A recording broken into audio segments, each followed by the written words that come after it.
Hey guys, let's see if you can hear this. I don't want it to distort too bad.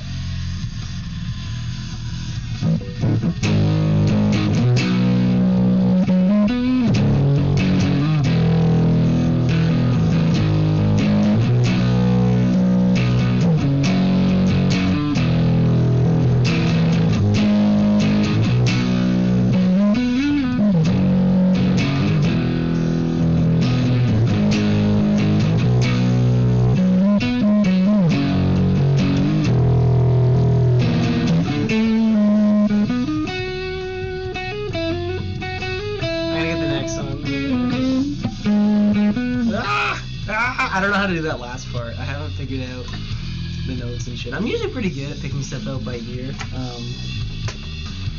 I started off like playing trumpet and shit in high school, and like, you know, would do the shit with all the notes, and got really into theory and classical and jazz and all that shit. But I don't know, there's something about like that little part at the end of what he's doing that can't get the notes down exactly. Kind of bummed that, but fuck.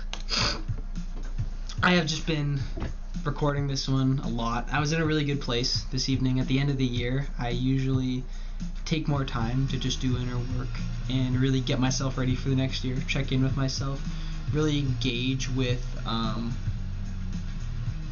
myself at a deeper level, and really let go of schedule for a while and just kind of be more liberal, generally, and really just see what comes, see what my desires are, see where I am. You know, Jung really inspires me in that. I think Jung really got that. I think he was a really practical psychological philosopher, I guess I would call him, where he would like really go out of his way to do inner work and really get to know himself, and really he was a real explorer, you know. And I think so much of psychology is engaging with practicalities outside of convention, you know, outside of like social practicality, for the sake of integration, of wholeness, and of meeting social practicality with greater sort of wholeness and involvement and integration, perhaps. So that's where I've been. This song is really cool. I was in the kitchen, like just making lunch a few days ago, and like I just had this playlist going, and like this shit started playing, and I was like, oh damn, y'all are adding some music and stuff. There is one dude with a bunny profile picture. Big ups to him. I think this is, I don't know, all the names are all garbled on Spotify right now. Spotify's doing weird shit. I think this is Yolanda who added this one. Big ups to Yolanda. It's a cool ass song. Elliot been going off with the fucking Aphex Twin and some Jeff Buckley, dude. Holy shit, it's been too long. Grace, dude. Oh my god, that's amazing. I've been really going into what makes so much of the distraction within me tick. I don't want much of your time. I'm gonna fuck off really soon. I have spent much more than enough time on this today, recording this. And I'm really touching on the fact that I will never be able to explicate reality. I will never understand myself. I will never find what I'm looking for in a relationship, in success, understanding the next book, you know, the next job or survival advantage or whatever. And I find the best way to really organize those survival advantages that we need is through this recognition, which is a spiritual recognition, I think. I think it's the foundation of spirituality. And spirituality, I don't mean anything other than what it means to be alive. Karma, essentially. Oh, this is a good one too.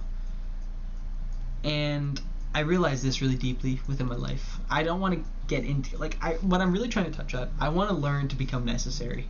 I want to stop the distraction. I want to stop being too much, because I can be way too much. And I can be needy. I can be distracted. Recently, I just dumped way more of myself than I needed to, inappropriately. because deep down I'm sad. I feel like I don't deserve the air that I breathe. I feel sorry for my existence. If I really go to the depths of what exists within me, that's there. And there's a lot within me to own and to integrate and to understand, and I'm afraid to do so still. I'm afraid to face those feelings. I'm afraid to be with that. And I know it's there, and I've already become acquainted enough with a lot of this stuff to the point of having a good degree of mental health, which I can share with others and find a degree of practicality in my life. But there's still so much more work to do. Always. So I've been really inspired towards it. I had a really good night. I really got to the heart of a lot of that sort of really dark stuff I've been touching at. You know, when I tell you I'm trying to go into it, like I'm really, it's less philosophical than it's been the last month. You know, I've been getting some hard sort of philosophical stuff like, why do I deserve to live? Why does anything matter? Why does anything? Well, trying to really ground morality.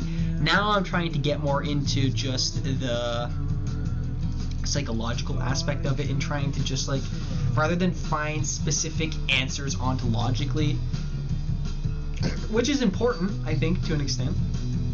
It's good to have a good map. It's good to have a sense of what we're doing. To have communication and that sort of organization to share, and to really give an inquiry as to what the hell is going on here, and to find some kind of unification with reality, with nature, you know, to really collapse that duality. I think that's where the mind becomes everything. We really start to grok idealism and what idealism is all about, but I'm not gonna go down that rabbit hole again. It's a lot to love yourself. It's a lot to recognize your independence. It's a lot to really understand some of these truisms that we hear, that love is on the inside. You can't love someone until you love yourself. Well, how do you know? What does that mean? It's true. It's true. You'll never find it out there, and the more you need it, the more you look for it, the more you turn up empty-handed. And I've learned that the hard way, and I learn that the hard way every fucking day of my life. So with that, Krishna demands sacrifice. He demands that we let go, that we give up our preference towards reality, that we, like Arjun, we fight in the war. We get off our ass, and even if it's not what we want to do, we don't want to kill people, we don't want to hurt people, we don't want to do all the shit we have to do. But unfortunately, this world is counting on us, and we are limited. We are humans. We are here to fuck up. We're here also to not fuck up. We're here to learn. We're here to stop the war, to stop the violence. But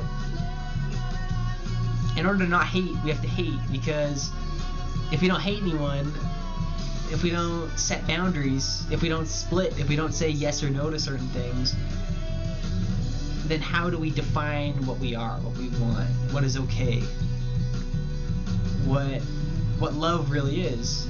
Love is in definition. Love is the space which allows for definition, but the space is none other than the organization of the definition as such, I think. I think love, like, don't get me started on my theory of love. I think love itself is allowance. And I think it's from allowance that we can determine what is allowed. So it's really a paradox, I think, that on one hand, I'm deeply, like, those of us with a strong superego, which is sadistic and terrible, I heard this from Don Carveth, and I think Freud says this, there's a reason why we have this savage superego, and it's out of whack, and it's going crazy, and it's pooping its pants, and it needs to learn integration, it needs to learn shadow work. Speaking of shadow work, yes, I've had that for years, and I'm finally going to crack into it this year, because I struggled with it when I first got it, because I was not familiar with psychoanalysis, and I didn't have all of the lingo down, but now that I've spent more time with psychoanalysis, I think I'm ready to read some Jung, and I just, I'm not going to give my whole account of what love's all about. Well, let me say one thing. It's about setting boundaries from a boundaryless boundaries, boundlessness. Life, universe, viewed from nowhere, has no boundaries, doesn't give a fuck. You can be a lion out in the wild, who will beat the shit out of its own baby, which if it can't survive, if that lion cub does not meet the necessities of survival, that lion will say tough love and bash the baby lion's head into a rock and kill them, apparently. Tough love, eh? We have to survive. We have important shit to do. If you're an asshole, it's not okay. Things count. But to know what counts, we need to surrender into that boundlessness and pay attention. I think this is the fruit of Krishna consciousness, blah blah. I've been reading a lot of Bhagavad Gita, so Krishna has kind of been like, I like Krishna. I'm kind of a chaos magician with religion. Maybe I'll have to pick one at some point. I don't know what will happen with that, but I'm just starting to get into theology and stuff more, and it's been really fun. Krishna and Hinduism for me works really well for duty and what we're supposed to do. And Christ and Christianity works really well for me for that love, for that forgiveness, for that like Christ's sacrifice. And they're all doing the same shit. It's all the same message, you know, and all these guys. God, Christ. When you grok the fact that Jesus died for your sins, it's like, fuck, man, like, tears you apart, like, his sacrifice, dude, like, if you know, you know. Like, to see the image of Christ and to feel nothing, it's such a divine symbol. Like, it just speaks to the nature of our duty as human beings. To love, to be individuals, our very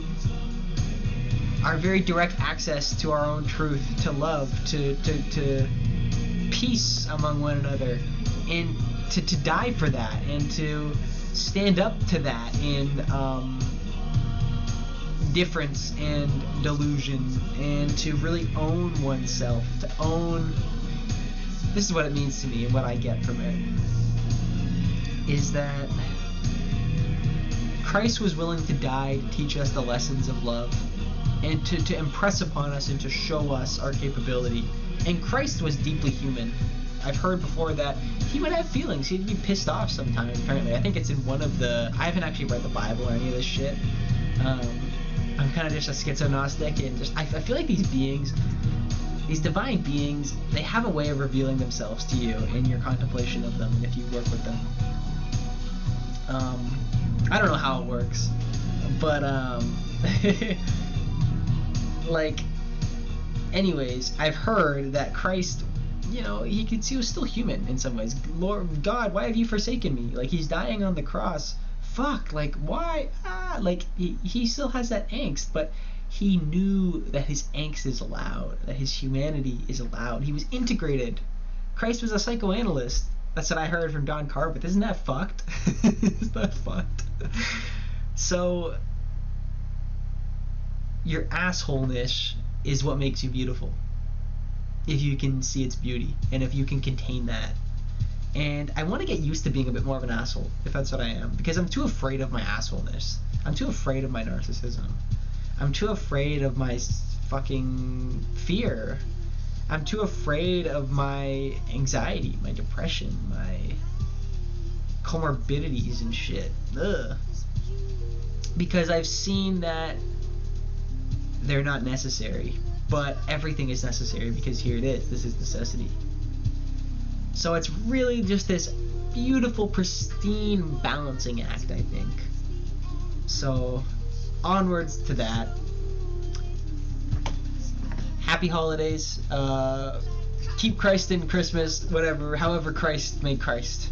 Whatever Christ is, I hold no distinction, and I leave Christ up to your notion, however that means to you. Doesn't matter, it's all the same the way I see it. So I really wish to impress this inspiration upon you for its own sake. I want to share the appreciation I can feel for my own existence with others, for the fact that we share an experience, we share in being, we share in God, whatever you want to call it, regardless. And to me that's irreducible and the only thing I could ever know. So with that, in this unattachment, in Krishna, we we abide in that together, and it is our duty to share that with one another. And we are brothers in Christ as such. None of us are enlightened until every single soul on this planet, in this universe, every single grain of sand is God, is together as it. I deeply believe in that. Like, we are all, like, we have shit to do. I want to show up for my community this year. I want to really just start to organize my life more. I want to know what relationships are really necessary.